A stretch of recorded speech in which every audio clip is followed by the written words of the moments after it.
Coming up tonight on Fifth Third Business Beat, it's a tough real estate market, but this woman's specialty is closing difficult deals. A franchise that rents property is growing beyond Greater Cincinnati. The poor economy forces this business to change its plan, but it's paying off. James Ritchie reports on the search for new leadership at Children's Hospital. This priest is getting people in the pews, but he's also getting them to come downtown. Cincinnati Bell's Bernard Wells and Byron Brantley explain how navigation systems can help your business. Business Courier editor Rob Dahlmeyer talks about signs that the economy might be about ready to turn around. Gehring Center Chairman John Spencer talks to Fifth Third Vice President Chris Ramos about financing for family businesses.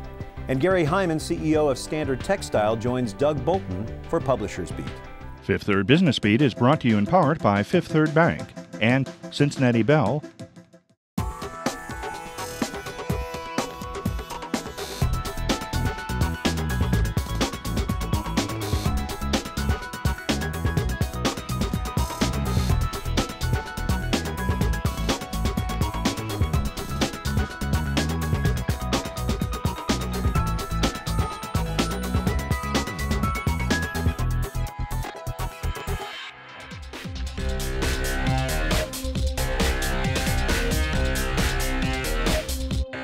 Hello, I'm Brian Patrick. Welcome to Fifth Third Business Beat for this Good Friday, April 10th, 2009. On the front page of the Business Courier this week, property for sale, where the debt is higher than the selling price. These transactions are called short sales, and they're tough deals to complete. Bonnie Overbeck specializes in short sales at Huff Realty's Western Hills office.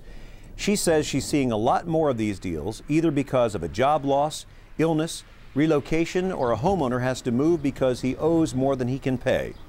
I think it is the best answer to a really bad situation, which the alternative to a short sale is foreclosure, which is killing everybody. It's killing the homeowner, it's killing the lenders, it's killing our neighbors, it's killing my profession. So this is the best way to kind of stop the bleed. Overbeck said she closed 3 short sales in all of 2007, 32 last year, and she's on target to close about 40 per month this year. Another option to selling your home is to find someone to rent it from you or for you. Real Property Management Midwest is managing roughly 500 properties in Greater Cincinnati, Dayton, and Columbus. Owner Sam Thompson started the company a year and a half ago, and you can see from this wall of keys his business is doing well. He says he has 50% more business this April than April of 2008. Well, there's a lot of people who've lost their homes to foreclosure, or they just can't make the payments anymore, so they'll actually turn around the opposite and they'll actually have us manage it for them, and we'll rent it out for them, or they get transferred and they have to do something. Thompson's company is a franchise of Utah-based Real Property Management.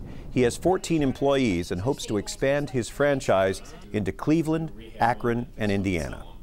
Small business owners are trying to find ways to increase their profits as the economy continues to stumble. The owners at Apple Spice Junction reworked their business plan. The Blue Ash-based catering company had plans to open a second store downtown, but instead focused on making downtown a sales territory. The company also introduced its cost-conscious menu. We've introduced some new entrees. It's a brand new menu for us, supplements what we already have. And the entrees are a little lower price, and you know, I think it gives we got a little lower cost, and so we're passing them on. They're about $1 a head lower than what we normally do. Those changes have meant a 10% increase in catering orders from this time a year ago. The man who's been running Cincinnati Children's Hospital for the past 12 years is leaving at the end of the year. James Ritchie is joining us to talk about Jim Anderson's accomplishments as head of Children's. There were many. Can you tell us about some of them, James? Well, he's had an amazing 12 years. Children's has increased in just about every category that matters: revenue, research funding, employment, square footage. It's quite a story. He came into Children's with no experience in healthcare administration. He had been a lawyer and a manufacturing executive. He brought processes, business improvement processes, focused on things like supply chain, set up every clinical department as a business unit where the leader was accountable financially. And it was a strange thing for healthcare at the time, but it's really worked. Children's has certainly added a lot to the employment picture here in Cincinnati over his tenure. They've been hiring hundreds of people a year for the last few years. When he started, they had probably not even 2,000 people. Now they've got well over 11,000. James, do you expect the growth to continue even in this economic climate, and where would that growth actually be for Children's? They plan to keep hiring. No plans to slow down this year. They don't know what the next few years will bring, but another big area of growth for them is still going to be federal research funding. They expect a big bump in funding from the National Institutes of Health because of the federal stimulus package.